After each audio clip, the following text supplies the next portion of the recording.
Hello to everyone. आप सभी student इस क्लास को अपने सभी सोशल मीडिया प्लेटफॉर्म ग्रुप में एक बार शेयर कर दें, जिससे कि और भी स्टूडेंट हमारे साथ जुड़ सकें। और जो पहली बार हमारे साथ जुड़ रहे हैं वह सबसे पहले चैनल को सब्सक्राइब कर लेंगे और बगल में बेल आइकॉन को दबा देंगे, जिससे कि हमारा सभी क्लास का नोटिफिकेशन सबसे पहले आपको प्राप्त होगा। तो चलिए गाइज, हम क्लास को स्टार्ट करते हैं। आप सभी स्टूडेंट इस क्लास के साथ में अंत तक बने रहिएगा और ज़्यादा से ज़्यादा इस क्लास को अपने सभी सोशल मीडिया प्लेटफॉर्म ग्रुप में एक बार शेयर कर दीजिएगा। आज हम लोग हिस्ट्री शुरू कर रहे हैं और हिस्ट्री में यानी इतिहास को शुरू कर रहे हैं।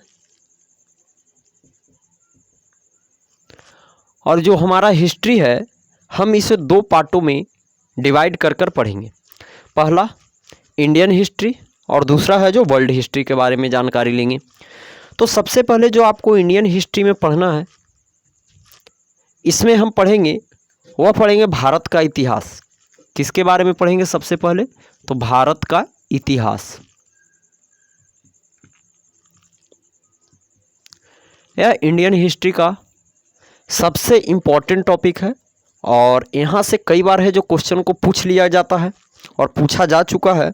तो सबसे पहले हम इसी टॉपिक को कवर करेंगे।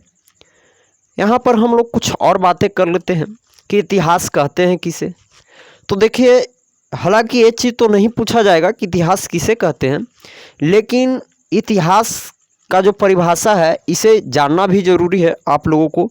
तो मोटा मोटी हम कह सकते हैं कि जो बीते हुए समय का अध्ययन जो भी करना होता है हम इसी शाखा के अंतर्गत करते हैं। यानी बीते हुए काल का क्रमबद्ध ज्ञान को हम लोग क्या कहेंगे? तो इतिहास कहेंगे, यानी कि हिस्ट्री कहेंगे। देखिए, जो भी लॉजिक है वह अपने अपने तरीके से बनाया जाता है और किताब आपका कुछ देगा, लेकिन आपको समझना है और यहाँ समझते चलना है। आज तक जो आप हिस्ट्री के बुक पढ़े होंगे या इतिहास के बुक पढ़े होंगे, इसमें आप लोग यही पढ़े हैं कि आज से 32 साल पहले, 100 साल पहले, 200 साल पहले, 400 साल पहले की घटना का इसमें जिक्र किया गया है और हम उसी घटना के बारे में जानते हैं कि ये घटना आखिर हुआ होगा क्यों, और उस पर हम लोग विचार प्रकट करते हैं। जैसे आज का राजनीतिक व्यंग है, मैं आपको बता दूं कि अभी जो पप्पू यादव थे उनको अभी पटना पुलिस ने गिरफ्तार किया है।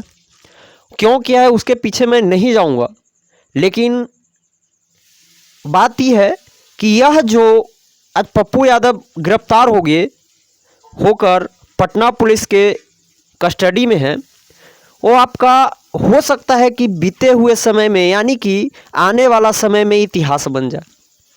तो बीते हुए समय का क्रमबद्ध ज्ञान यदि हम लोग अर्जित करते हैं तो वह किस में करते हैं? तो इतिहास के अंतर्गत पढ़ते हैं। यानी कि जो हमारा कल बीत चुका है वह कैसा रहा है, इसके बारे में हम लोग किस में पढ़ेंगे? तो इतिहास में पढ़ेंगे। तो इसीलिए इतिहास को दो पार्ट में हम लोग बांट कर पढ़ेंगे। पहला है इंडियन हिस्ट्री, यानी कि भारत का इतिहास के बारे में पढ़ेंगे, और दूसरा हम लोग किसके बारे में पढ़ेंगे? तो वर्ल्ड हिस्ट्री, यानी विश्व इतिहास के टॉपिक को पढ़ेंगे। तो जो आज सबसे पहले हम लोग पढ़ने वाले हैं वह पढ़ने वाले हैं किसके बारे में? तो वह पढ़ने वाले हैं इंडियन हिस्ट्री। और इंडियन हिस्ट्री में हम लोग क्या पढ़ेंगे? तो भारत का इतिहास।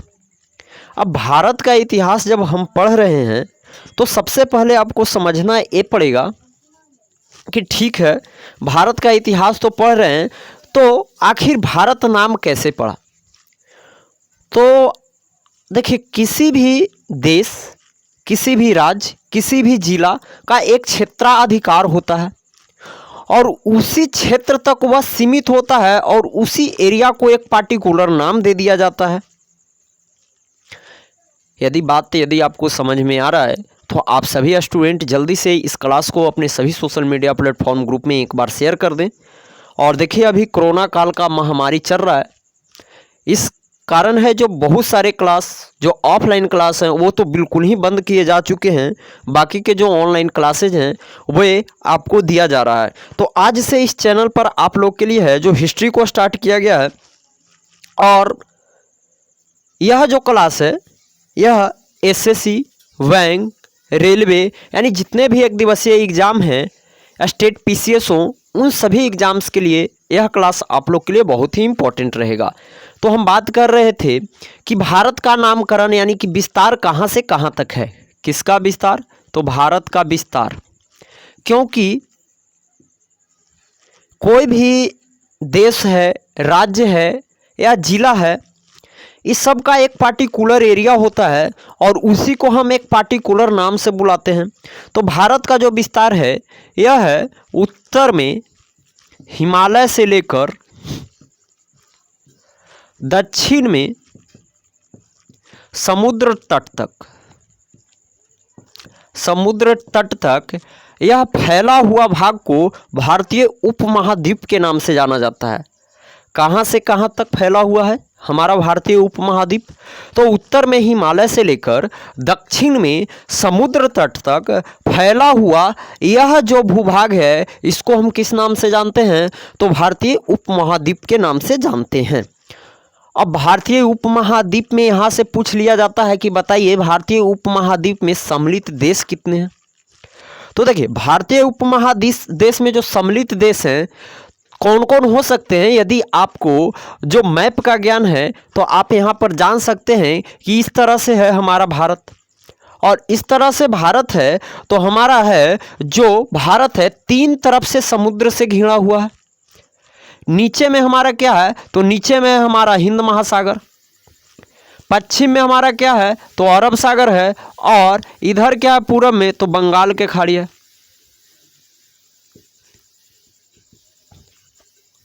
बंगाल की खाड़ी है, यानी कि जो हमारा भारत है यह क्या है? तो 3 तरफ से जल से घिरा हुआ एक क्षेत्र है और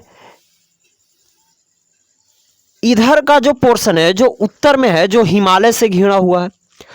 तो आप अंदाजा लगा सकते हैं कि भारतीय उपमहाद्वीप में सम्मिलित देश कौन कौन से हो सकते हैं। तो एक है हमारा पाकिस्तान, क्योंकि भारतीय उपमहाद्वीप का ही भूभाग है।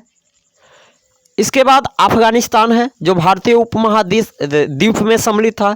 इसके बाद नेपाल है आपका, भूटान है, बांग्लादेश है और म्यांमार है। और भी 1-2 देश हैं जो भारतीय उपमहाद्वीप में सम्मिलित देश हैं। तो यह आप लोग याद रखिएगा, यहाँ से क्वेश्चन पूछ लिया जाता है। तो हम यहाँ पर विस्तार की बात कर रहे थे कि भारत का विस्तार है जो कहाँ से कहाँ तक है। तो भारत का जो विस्तार है यह उत्तर में हिमालय से लेकर दक्षिण में समुद्र तट तक फैला हुआ यह भूभाग भारतीय उपमहाद्वीप के नाम से जाना जाता है।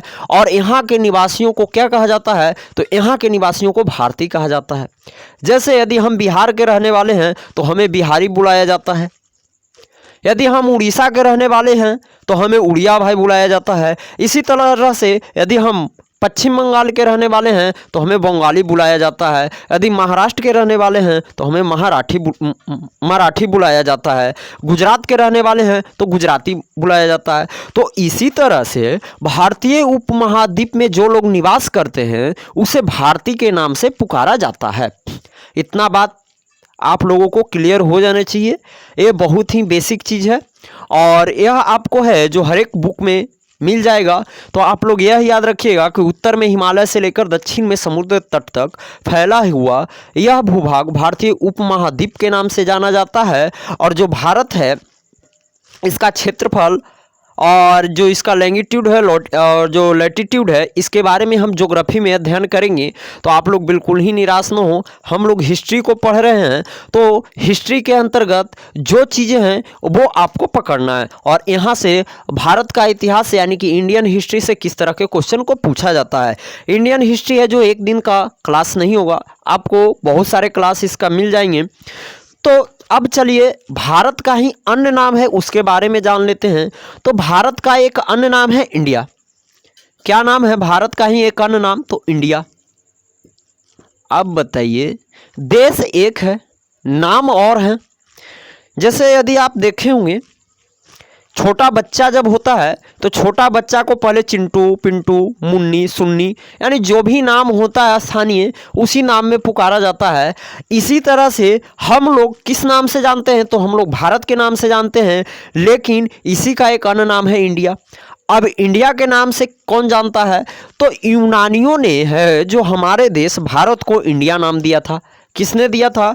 तो यूनानियों ने है जो अपना देश भारत को इंडिया नाम दिया था। जैसे यदि छोटा बच्चा है तो उसके जो पेरेंट्स हैं वह उसको सिंटू पुकार रहे हैं, और जो यदि और अगल बगल के लोग हैं उसको सिंटू ना पुकार कर चिंटू पुकारने लगेंगे। तो इसी तरह से हम लोग तो भारतीय हैं ही, लेकिन हम लोग इंडियन भी हैं। अब इंडियन किसने कहा है? तो इंडियन हमें किसने कहा है? तो यूनानियों ने कहा है। और इसी के साथ हम लोग हिंदुस्तानी भी हैं, हिंद या हिंदुस्तानी।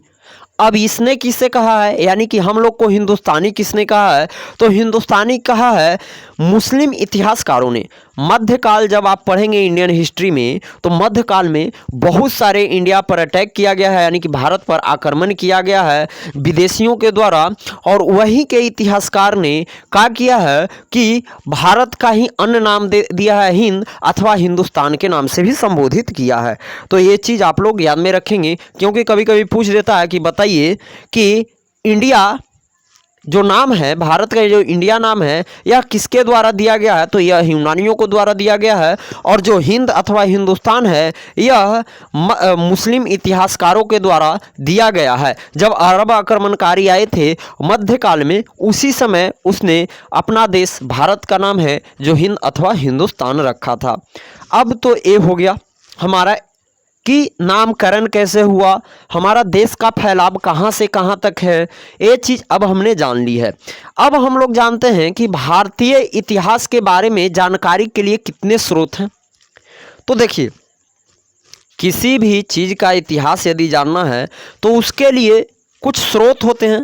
जैसे यदि किसी के यहाँ शादी की बात है, यानी कि लड़का जब बड़ा होता है, जब शादी की बात चलता है, तो अगुआ महाराज जो आते हैं, यानी कि जो थर्ड पार्टी लोग होता है, वो क्या करता है, पहले उसके यहाँ जाता है और पूछता है कि आपका खेत कितना है, लड़का क्या करता है, इसका बैकग्राउंड क्या है, यानी कि पूरा उसका बायोडाटा तैयार किया जाता है। इसी तरह से भारत के इतिहास को जानने के लिए हमारे पास कौन कौन से स्रोत हैं, हम उसके बारे में चर्चा करेंगे। तो भारतीय इतिहास के बारे में जानकारी के लिए 4 अलग अलग स्रोत हैं। अब वह 4 अलग अलग स्रोत कौन कौन से हैं? जानकारी के स्रोत मैं यहाँ पर लिख देता हूँ, यदि आप लोग लिखना चाहें तो लिख सकते हैं कि जानकारी के स्रोत कौन कौन से हैं। तो 4 अलग अलग स्रोत हैं भारतीय इतिहास के जानकारी के लिए। पहला क्या है? तो पहला है हमारा धर्म ग्रंथ। धर्म ग्रंथ। दूसरा हमारा क्या है? तो दूसरा हमारा क्या होगा? तो दूसरा है हमारा है जो ऐतिहासिक ग्रंथ है।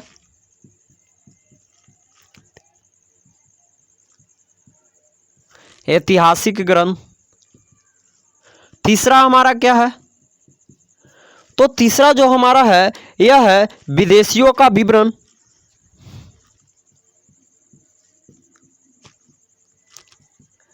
विदेशियों का विवरण। और चौथा क्या है? तो पुरातत्व, यानी कि जो पुरातत्व संबंधी साक्ष्य है उससे हम पता करते हैं। तो भारतीय इतिहास यानी कि इंडियन हिस्ट्री को जानने के लिए यह हमारे पास 4 मुख्य स्रोत हैं। पहला है हमारा धर्म ग्रंथ, दूसरा है हमारा ऐतिहासिक ग्रंथ, तीसरा है हमारा विदेशियों का विवरण, और चौथा है हमारा क्या? तो पुरातत्व। अब हम इन चारों को एक एक कर यहाँ पर कवर करेंगे। धर्म ग्रंथ, सबसे पहला है हमारा धर्म ग्रंथ। तो धर्म ग्रंथ क्या कहता है? तो यहाँ धर्म ग्रंथ और ऐतिहासिक ग्रंथ को दोनों को हम साथ में कर लेते हैं, क्योंकि जो धर्म ग्रंथ है वही हमारा ऐतिहासिक ग्रंथ भी माना जाता है। धर्म ग्रंथ एवं ऐतिहासिक ग्रंथ से जो मिलने वाली जानकारी है उसकी बारे में यदि बात की जाए तो भारत का जो सबसे प्राचीन धर्म ग्रंथ है, क्वेश्चन पूछता है इस तरह से कि भारत का प्राचीन धर्म ग्रंथ तो हमारा है ऋग्वेद। कौन सा है? ऋग्वेद। क्योंकि धर्म ग्रंथ की बात कर रहा है तो भारत का जो सबसे प्राचीन धर्म ग्रंथ है, सॉरी वेद यहां पर लिखिएगा, क्योंकि जो सबसे हमारा प्राचीन है वह है वेद। क्या है? वेद। यानी कि धर्म ग्रंथ में हम लोग सबसे पहले किसके बारे में पढ़ेंगे? तो वेद के बारे में पढ़ेंगे। अब वेद के बारे में पढ़ेंगे हम यहाँ पर, तो मैं आपको यह बता दूं कि जो वेद हैं इसका अर्थ है क्या? तो वेद का अर्थ होता है, क्या होता है वेद का अर्थ? तो वेद का अर्थ होता है पवित्र एवं आध्यात्मिक ज्ञान। क्या होता है वेद का अर्थ? तो पवित्र एवं आध्यात्मिक ज्ञान। और जो अपना इंडिया है ये आध्यात्मिक ज्ञान के लिए बहुत ज़्यादा प्रसिद्ध है।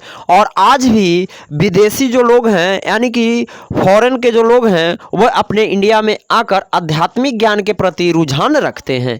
तो हमारा जो वेद है इसमें पवित्रता के बारे में और आध्यात्मिक ज्ञान पर बहुत ज़्यादा बल दिया गया है, यह आप लोग याद रखिएगा। और इसीलिए है जो हम लोग वेद को क्या कहते हैं? तो सर्वमान्य मानते हैं, यानी कि वेद में जो भी चीज़ लिखा है वह सब क्या है? तो वह सारे के सारे चीज़ सही हैं। अब हम यहाँ पर बात कर लेते हैं कि जो वेद है इसके रचयिता कौन है? तो वेद के रचयिता, तो वेद के रचयिता हैं वेद व्यास। इनका पूरा नाम क्या है? तो इनका पूरा नाम है, जो वेद के संकलन करता है उनका पूरा नाम है महर्षि कृष्ण देवप्यान वेद व्यास। क्या नाम है? जो वेद के संकलन करता है उनका पूरा नाम है महर्षि कृष्ण देवप्यान वेद व्यास। आप लोग सिर्फ वेद व्यास भी याद रखिएगा तो काम चल जाएगा, क्योंकि कभी कभी पूछ लेता है यहाँ से क्वेश्चन की बताइए वेद के संकलन करता कौन है? तो आप लोग याद रखिएगा कि वेद व्यास। अब आते हैं कि जब वेद हैं जो भारतीय इतिहास को जानने का प्रमुख स्रोत है तो यह कितने प्रकार का है?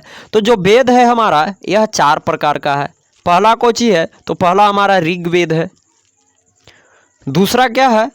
तो दूसरा हमारा कौन सा है जो हमारा वेद में है? तो वह है आर्जुवेद।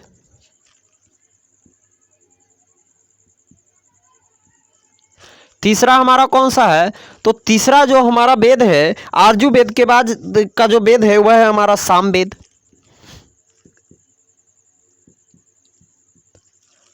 और जो चौथा वेद है वह है हमारा अथर्ववेद। तो यह 4 वेद हैं जिसका नाम कई बार पूछ लिया जाता है।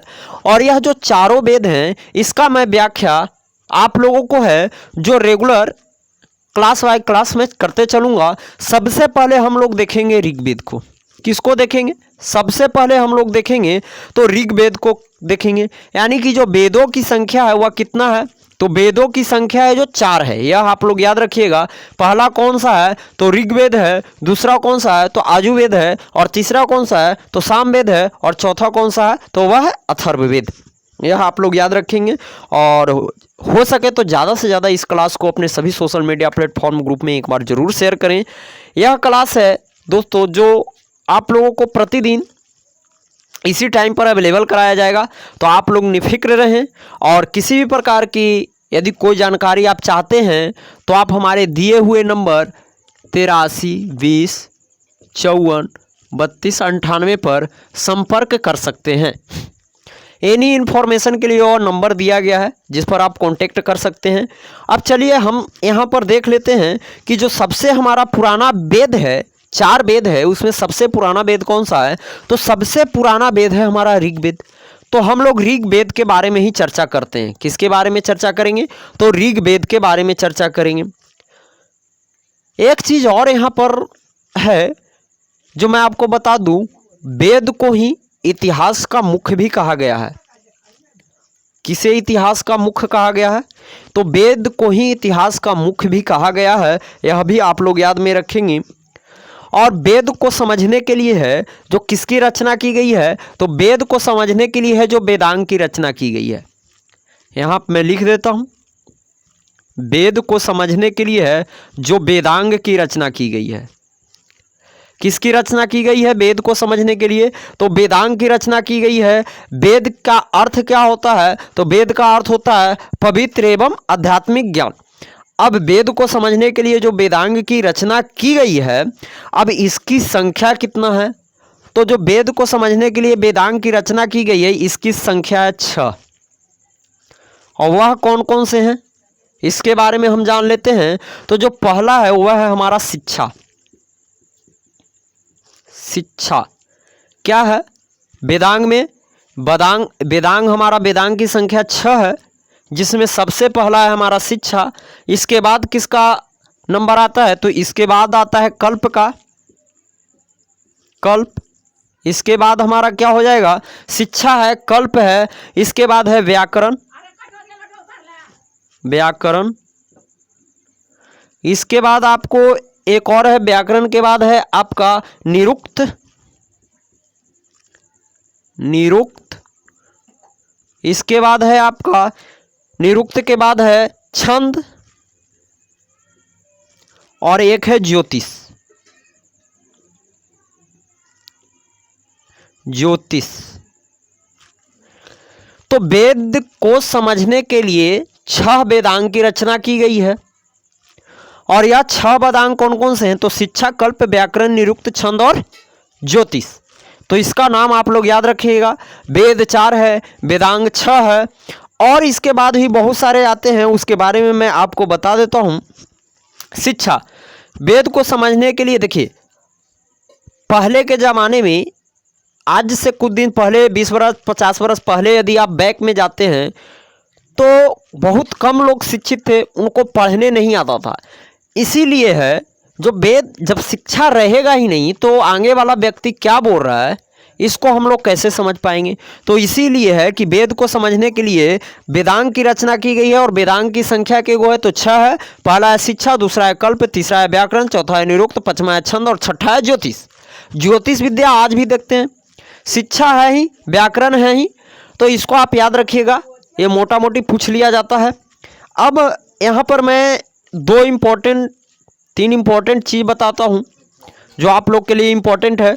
वह क्या है कि वेद 4 हैं, वेदांग 6 है, एक आता है महापुराण।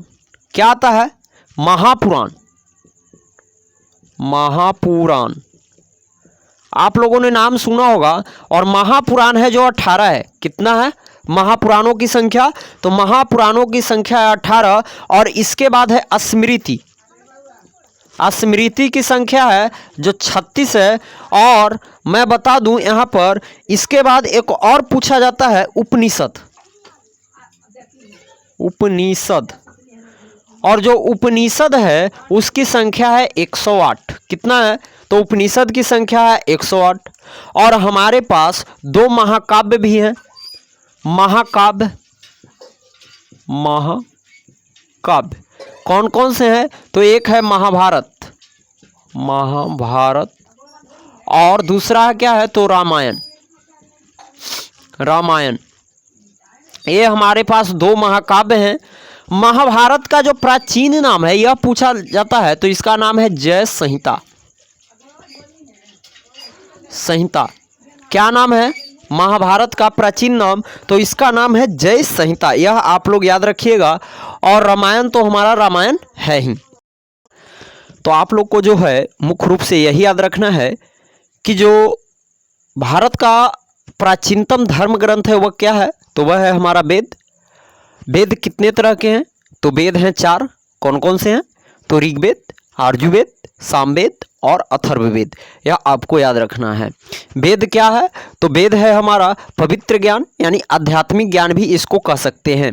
पवित्रता के बारे में वेद में जानकारी मिलता है। ठीक है, वेद को समझने के लिए ही वेदांग की रचना की गई है। और वेदांग का संख्या कितना है? तो वेदांग का संख्या है जो आपको 6 है। कौन कौन है? तो शिक्षा है, कल्प है, व्याकरण है, निरुक्त है, छंद है और ज्योतिष है। और वेदांग के बाद जो पूछा जाता है वह पूछ लिया जाता है कि बताइए महापुराणों की संख्या कितनी है? तो महापुराणों की संख्या है जो 18 है।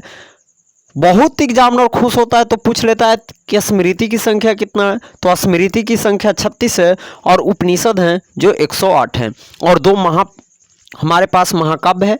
कौन कौन? तो एक है महाभारत और दूसरा है रामायण। महाभारत का प्राचीन नाम पूछ लिया जाता है कभी कभी, तो महाभारत का जो प्राचीन नाम है वह है जय संहिता। आप लोग यह भी याद रखेंगे। तो चलिए हम यहाँ चर्चा कर रहे हैं ऋग्वेद पर।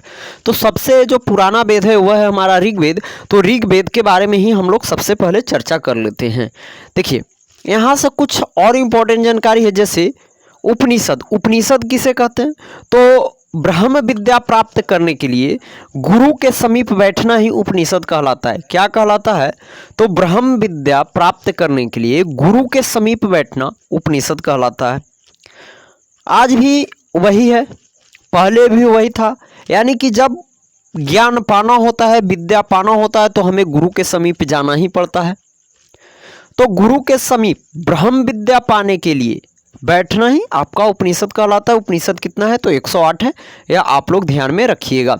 तो यहाँ से कुछ और इम्पोर्टेंट जानकारी है जो मैं आपको ऋग्वेद के बारे में यहाँ पर कवर करते हैं। अब ऋग्वेद के बारे में चर्चा करते हैं कि ऋग्वेद है क्या।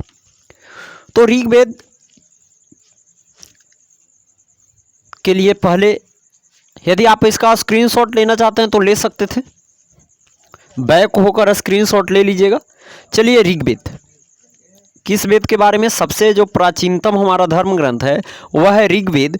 तो सबसे पहले हम ऋग्वेद के बारे में ही पढ़ेंगे। अब ऋग्वेद है क्या, ऋग्वेद कहते हैं किसे, इसके बारे में जान लेते हैं। तो ऋचाओं के क्रमबद्ध ज्ञान को क्या?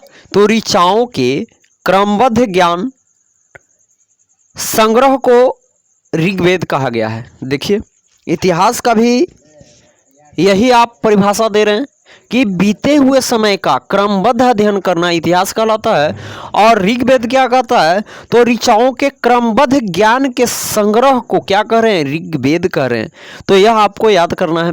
इसमें जो सबसे ज़्यादा इम्पोर्टेंट है, क्वेश्चन पूछा जाता है कि बताइए ऋग्वेद में मंडल की संख्या कितना है? कितना है ऋग्वेद में मंडल की संख्या? तो 10 मंडलों की संख्या है। ऋग्वेद में मंडलों की संख्या कितना है? तो मंडलों की संख्या 10 है। और ये तो मंडल है। और ऋग्वेद में टोटल कितने सूक्त हैं? तो ऋग्वेद में टोटल सूक्त की जो संख्या है वो कितना है? तो जो ऋग्वेद में टोटल सूक्त की संख्या है वह है 1028। कितना है ऋग्वेद में सूक्तों की संख्या? तो वह है आपको 1028। और बाल लिखित के 11 सूक्त सहित यह 1028 सूक्त होते हैं। तो क्वेश्चन पूछा जाता है कि बताइए भारत का जो सबसे प्राचीनतम धर्म ग्रंथ है वह है ऋग्वेद। तो ऋग्वेद में टोटल सूक्तों की संख्या कितना है? तो वह आपको क्या आंसर देना है? तो 1028। फिर नेक्स्ट क्वेश्चन पूछ लेता है कि बताइए कहा गया है ऋग्वेद के बारे में कि ऋग्वेद में ऋचाओं का क्रमबद्ध ज्ञान है। तो बताइए ऋग्वेद में टोटल ऋचाएं हैं कितने? ऋचाएं तो ऋग्वेद में है जो ऋचाओं की संख्या वह कितना है? तो वह है 10,462 ऋचाएं। कितना है? तो 10,462 ऋचाएं हैं किसमें? ऋग्वेद में। अब ऋचा है क्या? तो संस्कृत के आप लोग श्लोक पढ़े होंगे 8, 9, 10th में। बहुत बड़े बड़े श्लोक होते हैं, उसी को ऋचा बोला जाता है। ठीक है, तो ऋचाओं की संख्या कितना है? तो 10,462 ऋचाएं हैं ऋग्वेद में। और इस ऋचा को पढ़ने वालों को क्या कहा जाता है? तो ऋग्वेद में जो ऋचा को पढ़ता है यानी पढ़ने वाला व्यक्ति है उसे क्या कहा जाता है? उस ऋषि को क्या कहा जाता है? तो होत्री कहा जाता है। होत्री की यूपी का एक फेमस भाषा है होत्री। ठीक है, तो ऋग्वेद के जो ऋचाएं पढ़ने वाला ऋषि होता है उसे क्या कहते हैं? तो होत्री कहते हैं, या आप लोग याद रखिएगा। और इसी वेद में आर्य का राजनीतिकरण प्रणाली के बारे में चर्चा किया गया है। यानी कि आप लोग पढ़े होंगे आर्य और अनार्य, आर्य और अनार्य, इसी के राजनीतिक जीवन के बारे में इस वेद में ज़्यादातर चर्चाएं की गई हैं। तो आप लोग यह भी याद में रखिएगा कि ऋग्वेद में है जो आर्य के राजनीतिकरण के बारे में चर्चाएं की गई है। और इस वेद में यह जो राजनीतिकरण है, आर्य का राजनीतिकरण प्रणाली एवं इतिहास के बारे में तो जानकारी हमें मिल ही जाती है ऋग्वेद में, तो यह आपको याद रखना ही है। साथ ही इस वेद के तीसरा मंडल है, यानी जो अभी हमने बताया है कि ऋग्वेद में टोटल कितने मंडल की संख्या है? तो टोटल 10 मंडल हैं। लेकिन ऋग्वेद के तीसरा मंडल में है जो किसका उल्लेख किया गया है? तो ऋग्वेद के है जो तीसरे मंडल में गायत्री मंत्र का उल्लेख किया गया है। किसका उल्लेख किया गया है? ऋग्वेद के तीसरे मंडल में गायत्री मंत्र किसका है? उल्लेख किया गया है? तो गायत्री मंत्र का उल्लेख किया गया है। मोस्ट इंपॉर्टेंट क्वेश्चन पूछा जाता है, बताइए ऋग्वेद के कौन से मंडल में है जो गायत्री मंत्र का उच्चारण के उल्लेख किया गया है? तो ऋग्वेद के है जो तीसरे मंडल में है जो आपको गायत्री मंत्र का है जो उल्लेख किया गया है। अच्छा, गायत्री मंत्र की यहाँ पर बात किया जाता है तो हमारा गायत्री मंत्र क्या है? तो ओम भूर्भुवस्सुः कस्यप ये है जो गायत्री मंत्र है। इसी तरह का मंत्र है उसका उल्लेख है जो ऋग्वेद के तीसरे मंडल में किया गया है। और इसके रचनाकार कौन है? तो विश्वामित्र हैं। विश्वामित्र, आपने विश्वामित्र का नाम है जो रामायण में सुना होगा। जब ताड़का का वध करवाने के लिए है जो अयोध्या नरेश से जब श्री राम और लक्ष्मण को विश्वामित्र ले जाते हैं, वही विश्वामित्र हैं जो ऋग्वेद के तीसरे मंडल में है जो गायत्री वेद की रचना की है, गायत्री मंत्र की रचना की है, यानी उन्हीं का नाम है। तो आप इनका नाम याद रखिएगा कि गायत्री मंत्र है जो किसके द्वारा संकलित किया गया है? तो यह है जो गायत्री मंत्र ये किसके द्वारा लिखा गया है? तो विश्वामित्र के द्वारा रचित है। ऋग्वेद के 9वें मंडल में, ऋग्वेद के 9वें मंडल में किसका उल्लेख है? तो ऋग्वेद के जो 9वां मंडल है उसमें है देवता सोम के बारे में उल्लेख किया गया। अब सोम, सोम किसे कहा जाता? तो जो वनस्पति का देवता था उसे सोम कहा गया है, ठीक है। तो वनस्पति के देवता होते थे सोम, और उसी का उल्लेख है जो ऋग्वेद के 9वें मंडल में किया गया है, सोम देवता। देखिए आप लोग है जो नोट्स बनाते चलिएगा और पॉइंट बाय पॉइंट जैसे जैसे मैं बताते जा रहा हूं उस तरह से आप लोग नोट करते जाइएगा। आपको एक बेहतरीन नोट्स बनकर तैयार हो जाएगा। और जब आप उस नोट्स को पढ़ेंगे तो कोई भी एग्जाम में बैठकर देखिए आपको यहाँ से है जो क्वेश्चन पूछ लिए जाते हैं। ऋग्वेद से तो खासकर क्वेश्चन पूछ लिए जाते हैं। ऋग्वेद में कुछ हस्तलिखित क्या है? तो हस्तलिखित ऋचा है, ठीक है। जैसे एक होता है टाइपिंग, हम लोग क्या करते हैं ज़्यादातर कोई भी काम है तो हाथ से ही लिखते हैं। तो ऋग्वेद में जो हस्तलिखित ऋचा है उसको क्या कहा गया है? तो उसको खिल कहा गया है। हस्त लिखित ऋचा को खिल कहा जाता है। किसमें? कौन वेद में? तो ऋग्वेद में जो हस्तलिखित ऋचा है उसे क्या कहा जाता है? तो उसे खिल कहा जाता है। जिसका वर्णन है क्या है? हस्तलिखित ऋचा को खिल कहा गया है जिसका वर्णन 8वें मंडल में है। किस मंडल में है? तो ऋग्वेद के 8वें मंडल में इसका उल्लेख है। तो क्वेश्चन इस तरह से पूछा गया है दोस्तों कि बताइए ऋग्वेद में के 8वें मंडल में किसका उल्लेख है? तो हस्तलिखित ऋचा का उल्लेख है जिसको खिल कहा गया है। तो यह आप लोग याद में रखिएगा। देखिए ऋग्वेद में ही है जो चतुष्वर्णीय समाज का संकल्पना भी किया गया है।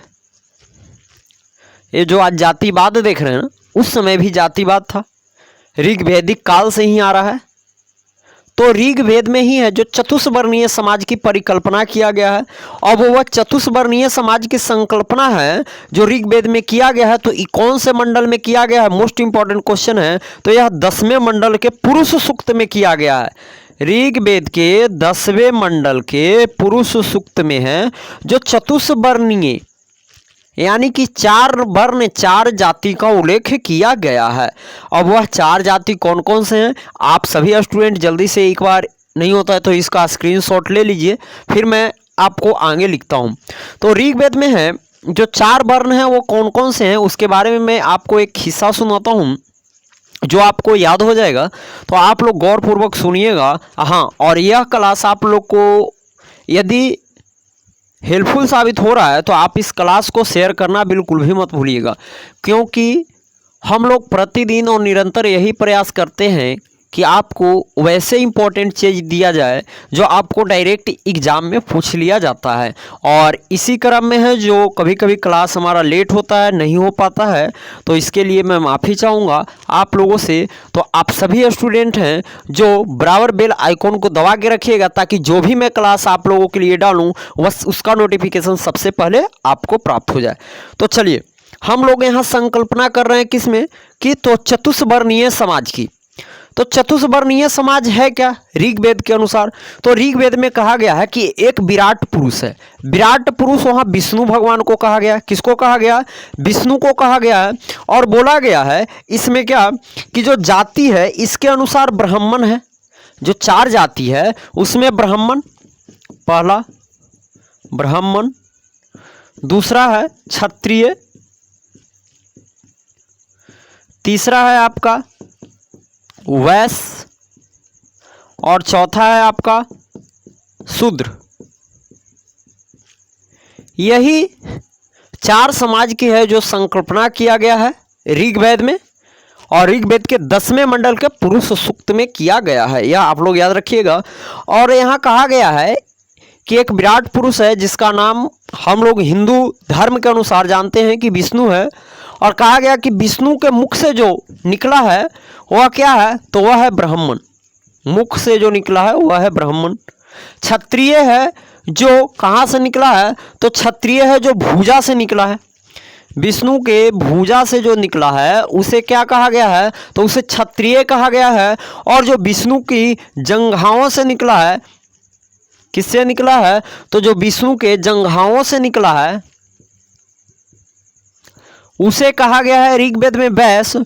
और जो चरण से निकला है उसे कहा गया है क्षुद्र। कहा गया है जो चरणों से निकला है विष्णु के उसको कहा गया है शूद्र। तो यह आप लोग याद रखिएगा। लेकिन यहाँ पर है जो धर्म सूत्र है जो यह भेदभाव पूर्ण भी है। अब बताइए कि हम लोग को भगवान ने बनाया लेकिन उसने तो जातिवाद नहीं बनाया। ये बना रहा है कौन? तो ये ऋग्वेद बना रहा है। क्या कभी ऐसा हो सकता है कि मुख से ही ब्राह्मण निकलेगा? क्षत्रिय है जो भुजा में वास करेगा, लेकिन वैश्य है जो जंघाओं से निकलेगा, और शूद्र है जो चरण पादुका है। तो देखिए इसके पीछे एक लॉजिक है। कहा गया है ऋग्वेद में ही कि जो लोग शिक्षा देने का काम करते हैं, यानी शिक्षा का बांटने का काम करते हैं, दूसरे को बताने का काम करते हैं, उसको ब्राह्मण किया गया है। तो जो शादी विवाह कराते हैं पंडित जी लोग, वो जब संस्कृत मंत्र का उच्चारण करते हैं तो उसमें बताते हैं, क्योंकि बहुत सारे लोग ऐसे हैं जिनको संस्कृत समझ में नहीं आता है। तो सबसे पहले वही लोग थे जो का काम किए थे कि समाज को बताना शुरू किए कि कैसे चलोगे तो कैसे राह सुगम है, कैसे तुम्हारा दिनचर्या कटेगा। तो वह उसी को मान लिया गया ब्राह्मण। और ब्राह्मण है जो मुख से ज़्यादा कार्य करता है, यानी उसका काम बोलना है और बताना, शस्त्र उठाना नहीं है। क्षत्रिय किसे कहा गया है ऋग्वेद में? तो क्षत्रिय उसे कहा गया है जो दूसरे को कष्ट को देखकर उसको दूर करे। यदि कोई उसे मार रहा है, कोई कमजोर व्यक्ति है, उसे कोई परेशान कर रहा है, तो क्षत्रिय उसकी रक्षा करता था, उसे क्षत्रिय कहा जाता था। वैश्य किसे कहा गया है? तो वैश्य उसे कहा गया है जो व्यापारी होते थे, उसे वैश्य कहा गया। एक होता है वैश्या, तो वैश्या को नहीं याद रखना है, वैश्य को याद रखना है। दोनों में आकाश जमीन का अंतर होता है। जो वैश्य लोग होते हैं वह व्यापार करते हैं, और जो क्षुद्र लोग होते हैं वह अन्य प्रकार का काम करते हैं। जैसे बहुत सारे जाति हैं जो जैसे रुई ढूंढने वाला या और कोई लोग हैं, उन्हें क्या किस श्रेणी में रखा गया है? तो शूद्र की श्रेणी में रखा गया है। तो यह आप लोग याद रखेंगे। तो आज हमने यहाँ पर पूरे ऋग्वेद को कवर कर लिया है, और अब मैं अपने अगले क्लास में है जो पूरे आज का जो हमारा पहला वेद था ऋग्वेद, बहुत ही इम्पोर्टेंट था, उसको हमने यहाँ पर कवर करने का प्रयास किया है। तो लगभग ऋग्वेद से और वेदों से जितने भी क्वेश्चन पूछे जाएंगे, अब आपसे क्वेश्चन नहीं छूटेगा, क्योंकि हमने वे सारे के सारे टाइप के क्वेश्चन को यहाँ पर करा दिए हैं। और अब हमारे पास 3 वेद बचे हुए हैं। कौन कौन से वेद हैं? तो हमारा है सामवेद, इसके बाद है अथर्ववेद, आर्जुवेद, सामवेद और अथर्ववेद। तो ये 3 वेद बचे हुए हैं जिसको हम अपने अगले क्लास में जल्द ही ख़त्म कर देंगे। तब तक के लिए आप सभी स्टूडेंट हमारे साथ बने रहिए, और इस क्लास को ज़्यादा से ज़्यादा अपने सभी सोशल मीडिया प्लेटफॉर्म ग्रुप में एक बार शेयर कर दीजिए, ताकि और भी स्टूडेंट हमारे साथ जुड़ सकें। और यह जो क्लास है आपको नियत समय पर मिलते रहेगा, और यदि क्लास अच्छा लगे तो आप लोग लाइक करना ना भूलें। तो मैं आशा करता हूँ कि आप लोगों को जो जानकारी था वह अच्छी प्रकार से दे पाया हूँ। थैंक यू गाइज, हमारे साथ अंत तक बने रहने के लिए।